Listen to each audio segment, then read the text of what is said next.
Last week we had a little bit of fun talking about snow at 3,000. When you understand every word in a sentence but don't comprehend the sentence. Last summer around here, one of our 10 air conditioning units stopped working.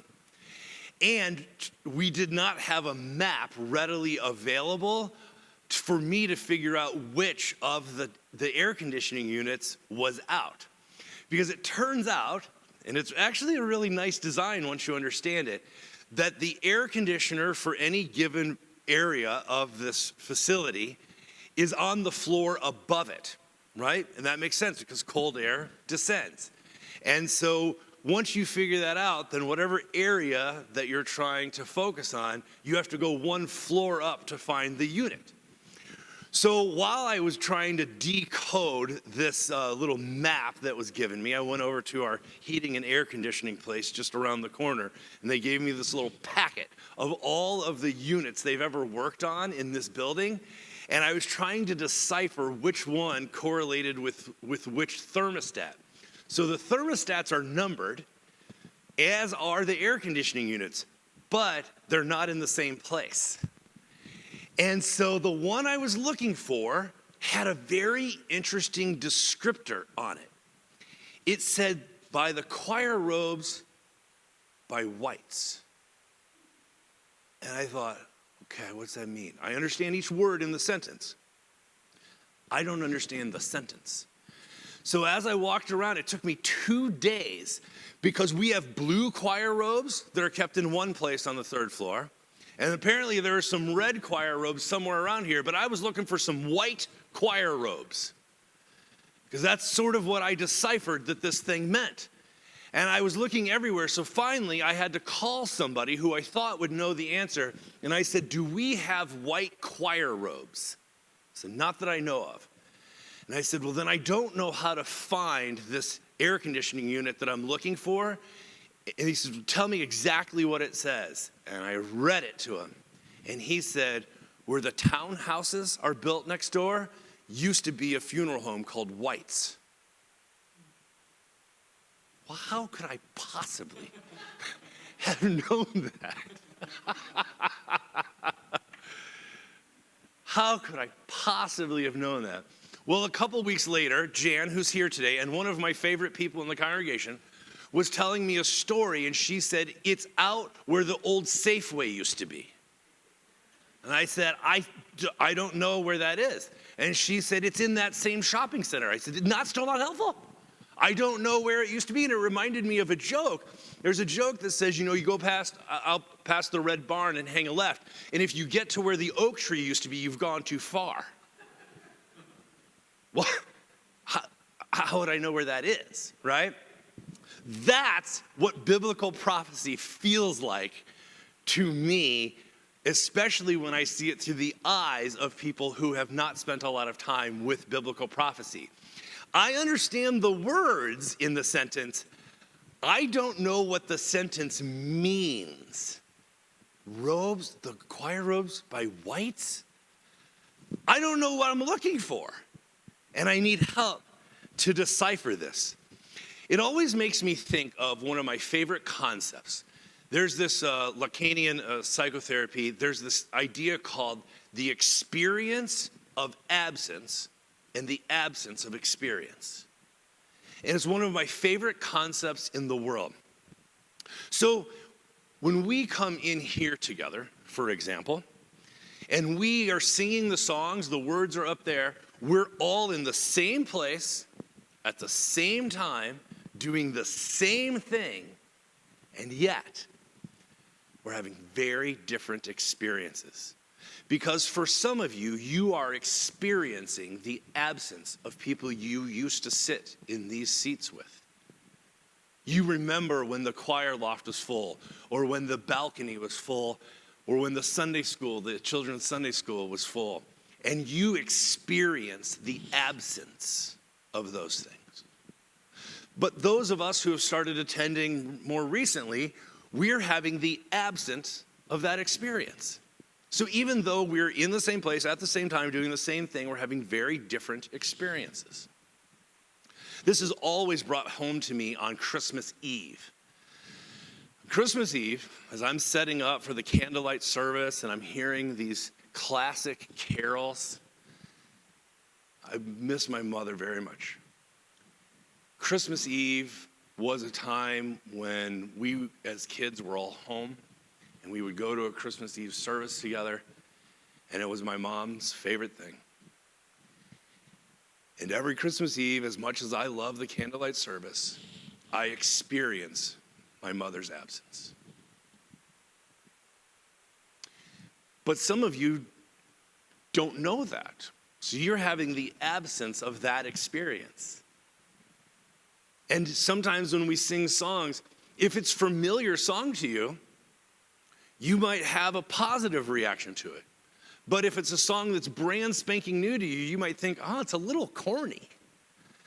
But if you used to sing the song with somebody who meant a lot to you, when you sing it, you're not singing it alone.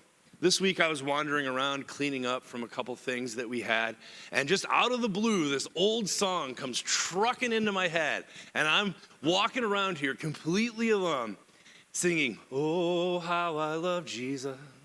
Oh, how I love Jesus. Oh, how I love Jesus, because he first loved me." And I am experiencing the absence of the one who taught me that song. I wasn't alone. I was experiencing the absence. But if you didn't know and you were standing up in the balcony and you saw me wandering around humming to myself, you'd have the absence of that experience, right?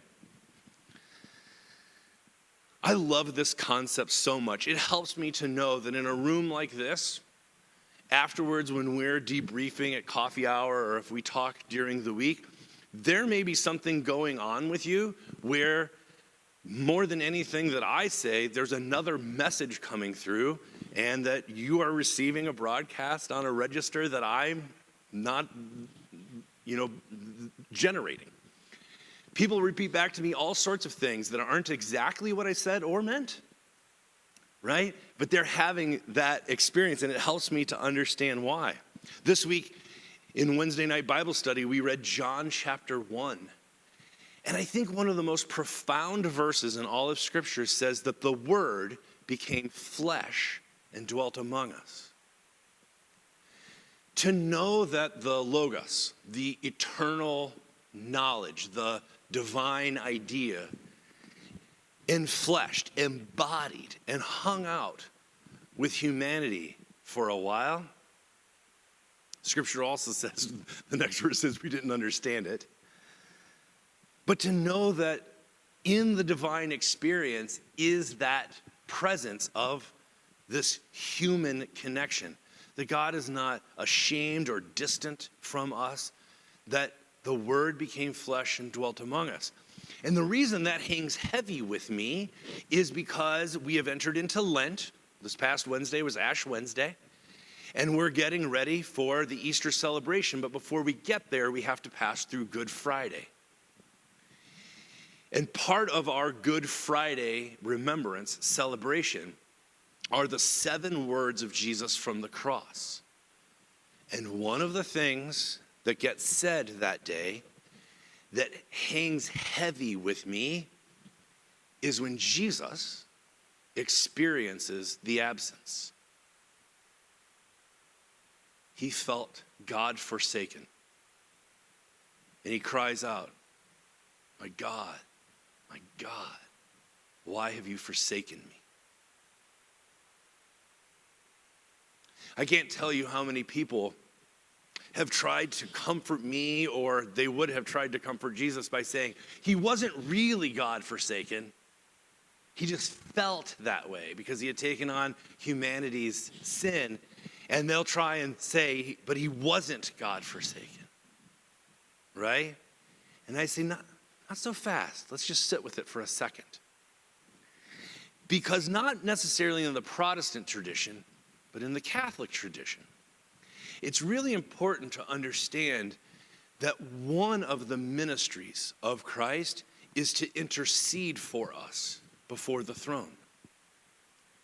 And in that intercession, Christ brings full humanity and the full human experience.